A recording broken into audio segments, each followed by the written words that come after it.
Hello student, previous લેક્ચરમાં આપણે discuss કર્યું હતું function of nucleotide and function of nucleic acid. Okay, today's lecture we will be discussing about Chargaff's rules and structure of DNA. First of all, discussing about Chargaff's rules. Chargaff's rules શું કહે છે? જેટલા adenine હશે એટલા જ એમની સામે thiamine હશે. ઓકે, એ જ રીતે જેટલા ગ્વાનિન હશે એટલા જ એમની સામે સાઇટોસિન હશે. ઓકે, જે આ બંને વચ્ચે જે રિલેશનશિપ છે, ઓકે, એને આપણે ચાર્ગફ્સ રૂલ્સ કહેશું. હવે ચાર્ગફ્સ રૂલ્સ છે ક્યારે ડિસ્કવર થયું હતું અને કોને કર્યું હતું? તો 1940માં ડિસ્કવર કર્યું હતું અને કોના દ્વારા થયું હતું? તો Irwin ચાર્ગફ્સ.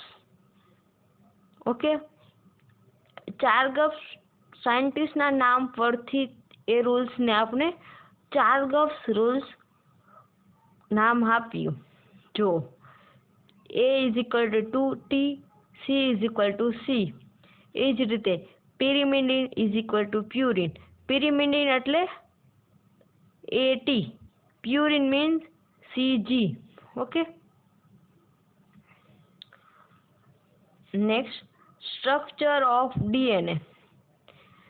Chemical analysis of the molar content of the bases adenine, thymine, guanine and cytosine in DNA molecules isolated from many organisms provide the important fact that A જેટલા હશે એટલા T and G જેટલા હશે એટલા C and A plus G is equal to T plus C or purine is equal to pyrimidine. ઘણા બધા ઓર્ગેનિઝમમાંથી separate કરવામાં આવ્યું નાઇટ્રોજન બેઝ, શું? Adenine, thiamine, guanine and cytosine. એને શું કીધું? ચાર્ગફ્સ રૂલ્સ પ્રમાણે ડીએનએના સ્ટ્રક્ચરમાં જેટલા એડેનિન હશે એટલા જ એમની સામે થાઇમિન હશે. એ જ રીતે જેટલા ગ્વાનિન હશે એટલા જ એમની સામે સાઇટોસિન હશે. અને A પ્લસ G નો જેટલો રેશિયો હશે એટલો T પ્લસ C નો રેશિયો હશે. ઓર પ્યુરિન જેટલા હશે એટલા જ એની સામે પિરિમિડિન હશે. These bases organize complementary A and T by 2 hydrogen bonds and G and C by 3 hydrogen bonds, means it stabilize structure of DNA. જ્યારે કોમ્પ્લિમેન્ટરી સ્ટ્રક્ચર એક linear ફોર્મમાં ડીએનએ છે. ઓકે, આપણે A, T, C, G, A એની સામે શું આવશે? T. T ની સામે A, C ની સામે G, G ની સામે C, એની સામે T. જુઓ આમાં કેટલા એજ છે? 1, 2 છે. બરાબર, એ જેટલા હશે એટલા T, તો T કેટલા છે? 1, 2. એ જ રીતે જેટલા C હશે એટલા G, તો આપણે જોશું C કેટલા છે? 1 છે, તો G પણ 1 છે. ઓકે, અને A અને T વચ્ચે 2 હાઇડ્રોજન બોન્ડ. A અને T વચ્ચે 2 હાઇડ્રોજન બોન્ડ. જ્યારે C અને G વચ્ચે 3 hydrogen bond in DNA structure present. અને આ જે બંને સ્ટ્રેન્ડ એમને શું કહેશું? Complimentary strand. કોમ્પ્લિમેન્ટરી એટલે એમની સાથે જે બંધ બેસતું આવે, બની ગઈ કોમ્પ્લિમેન્ટરી સ્ટ્રેન્ડ, અને સ્ટ્રક્ચર સ્ટેબિલાઇઝ થઈ જાય DNA. The most significant observation were that the molecule is helical. સૌથી મહત્વપૂર્ણ અવલોકન શું જોવા મળ્યું? આ જે ડીએનએ નું સ્ટ્રક્ચર છે કેવું છે? હેલિક ફોર્મમાં. જો દેખાય છે હેલિક ફોર્મમાં. And that the bases of the nucleotide are stacked with their planes separated by a spacing of 4.34 nanometer. જે આ બે નાઇટ્રોજન બેઝ છે, આ એક નાઇટ્રોજન બેઝ, આ બીજો નાઇટ્રોજન, એ બે વચ્ચે જે જગ્યા છે એ કેટલી છે? તો 0.34 નેનોમીટરની. કેટલી? 0.34 નેનોમીટર મીન્સ 0.34 નેનોમીટરની.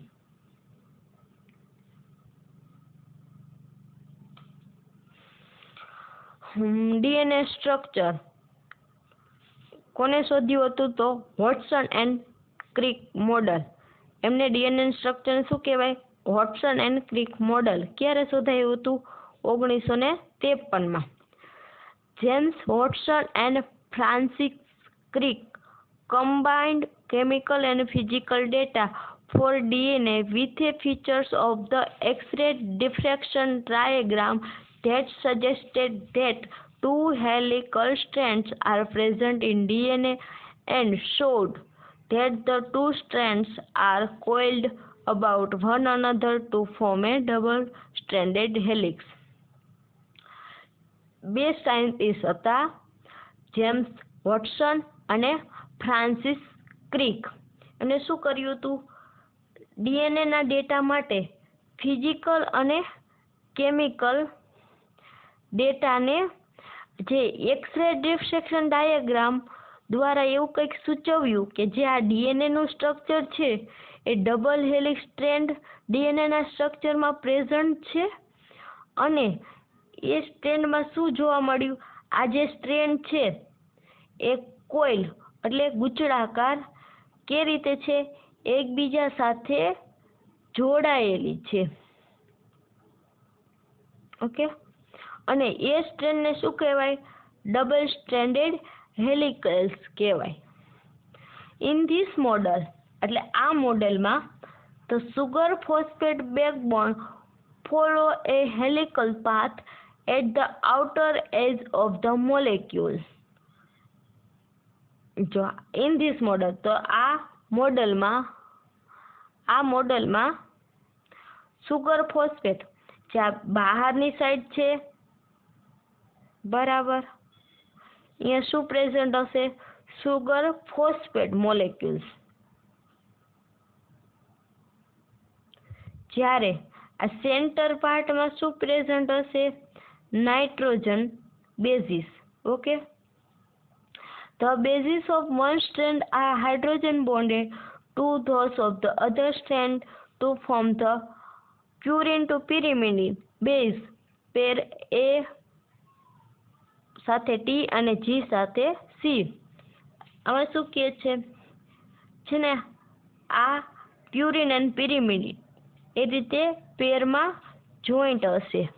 ઓકે, અને એ હાઇડ્રોજન બોન્ડ સાથે જોઈન્ટ હશે, અને એ સાથે ટી જોડાશે, જ્યારે સી સાથે જી જોડાશે. The two bases in each base pair lie in the same plane, and the planes of each pair is perpendicular to the helix axis. The base pair are rotated 36 degrees with respect to each adjacent pair, so that there are 10 pairs per helix turn. શું કે same પેરમાં હશે, two base in each base pair. આ દરેક base પેર છે ના two base પેર same પ્લેનમાં હશે, મીન્સ એ સાથે ટી, સી સાથે જી એ રીતે જોડાયેલા હશે. જ્યારે આ હેલિક્સ છે આ રીતે અહીંયા રોટેટ થાય, જો અહીંયાથી અહીંયા એ કેટલા એંગલનો હશે? 36 ડિગ્રીનો એંગલ હશે, બરાબર. પછી શું કહે છે? So that there are 10 pairs પર હેલિક ટર્ન. જ્યારે આ એક ટર્ન છે અહીંયાથી લઈ અહીંયા સુધીનો જે ટર્ન પૂરો કરશે એ 10 બેઝ પેર હેલિક્સનો ટર્ન હશે. Okay, the diameter of the double helix is 2 nanometre diameter. એટલે આ અને આના વચ્ચે જે ડાયામીટર છે એ 20 એંગસ્ટ્રોમ અથવા 2 નેનોમીટર. જુઓ અહીંયા શું આપેલું છે, 20 એંગસ્ટ્રોમ, બરાબર. એમને આપણે નેનોમીટરમાં કન્વર્ટ કરવું હોય તો આપણે 10 વડે ભાંગી નાખવાના. The helix create two external helical grooves. આ હેલિક્સ છે ડીએનએ નું, એ બે છે ને ગ્રુવ ક્રિએટ કરશે. કયા બે? Minor groove and major groove. Okay, હવે મેજર ગ્રુવ છે, આ મેજર ગ્રુવ એ કેવું હશે?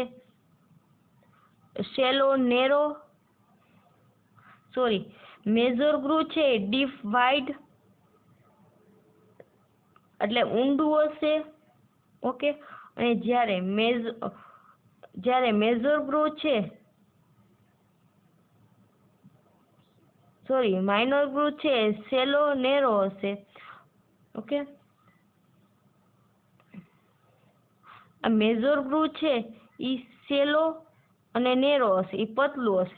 જ્યારે માઇનર ગ્રુવ છે ઈ ડીપ હશે ને વાઇડ હશે. Next, both of these grooves are large enough to allow protein molecule to come in contact with the bases without disrupting the base pair and the double helix. આ બંને groove, કયા બંને groove? Minor groove અને major groove એટલા મોટા છે કે જે બેઝ પેર અને ડબલ હેલિક્સ ને કઈ ડિસ્ટર્બ કર્યા વિના જે આ બેઝ પેરના કોન્ટેક્ટમાં પ્રોટીનના મોલેક્યુલ્સ આવવા માટે પરમિશન માંગે છે.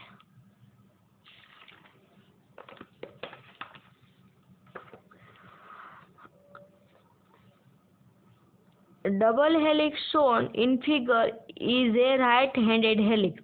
જ્યાં ડબલ હેલિક્સ છે એ રાઈટ હેન્ડેડ છે, એટલે એની ફિગર આ રીતે છે. ઓકે, એટલે એમને શું કીધું? Right handed helix. Naturally occurring DNA molecules are generally right handed helix. Naturally જે અકરિંગ જોવા મળે છે એ જ ડીએનએ રાઈટ હેન્ડેડ હેલિક્સ જોવા મળે છે. Base pairing is one of the most important features of DNA structure because it means that the base sequence of two strands are complementary. આગળ જોયું તું કોમ્પ્લિમેન્ટરી. ઓકે, જે આ સ્ટ્રેન્ડ બને એમને કોમ્પ્લિમેન્ટરી, એમની સામે જે આવી બંધ બેસી જાય એમને શું કહેવાય? કોમ્પ્લિમેન્ટરી. ઓકે, ઇન ડીએનએ ની અંદર A in one strand is paired with T. શું કીધું? એની સાથે ટી જોડાશે. જુઓ, એની સાથે ટી કોમ્પ્લિમેન્ટરી બનાવી, એ જ રીતે સી ની સાથે જી. જો in DNA A in one strand is paired with a T and C in one strand is paired with a G. This is known as complementary base pairing. Okay, જે રીતે પેર બનાવે એમને શું કહેશું? Complementary base pairing. So figure આ છે thymine, આ છે એડિનોસાઇન. એમના વચ્ચે hydrogen bond 2 hydrogen bond present છે. ઓકે, જ્યારે સાઇટોસિન અને ગ્વાનિન વચ્ચે 3 હાઇડ્રોજન બોન્ડ પ્રેઝન્ટ છે. Okay, the two polynucleotide strands of the DNA double helix are anti-parallel. That is, the 3' OH terminus of one strand is adjacent to the 5' terminus of the other strands. DNA નો structure છે આ રીતે. Okay,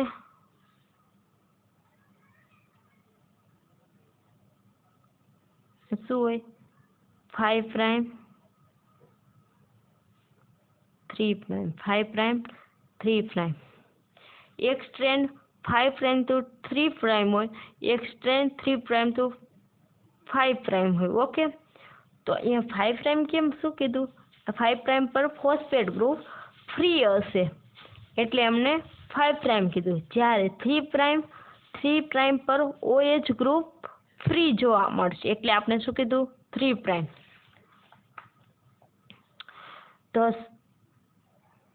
The second significant point is that the orientation of the two strands are different. One strand contain જે strand બને છે એ orientation એ કંઈક difference છે. One strand contain 3 to 5 orientation and other strand contain 5 to 3 orientation. જો આ એક strand છે, આવું જો એક સ્ટ્રેન્ડ થઈ, ઓકે, એ શું છે? 3 પ્રાઇમ ટુ 5 પ્રાઇમ. એ જ રીતે બીજી સ્ટ્રેન્ડ 5 પ્રાઇમ ટુ 3 પ્રાઇમ જોવા મળશે. Okay. The genetic information resides on one of the two strands known as the template strand. જે આ બે સ્ટ્રેન્ડ બને છે, કોઈ જીનનું ઇન્ફોર્મેશન લઈ જવા માટે જે સ્ટ્રેન્ડ બે બને છે એમને શું કહીશું આપણે? ટેમ્પલેટ સ્ટ્રેન્ડ અથવા સેન્સ સ્ટ્રેન્ડ કહીશું. The opposite strand is known as antisense strand. Any opposite જે સ્ટ્રેન્ડ બને એને એન્ટીસેન્સ સ્ટ્રેન્ડ કહેવામાં આવે છે. અહીંયા આપણે આજનો ટોપિક કમ્પ્લીટ કરીશું and coming lecture we will be discussing about different type of DNA. Okay.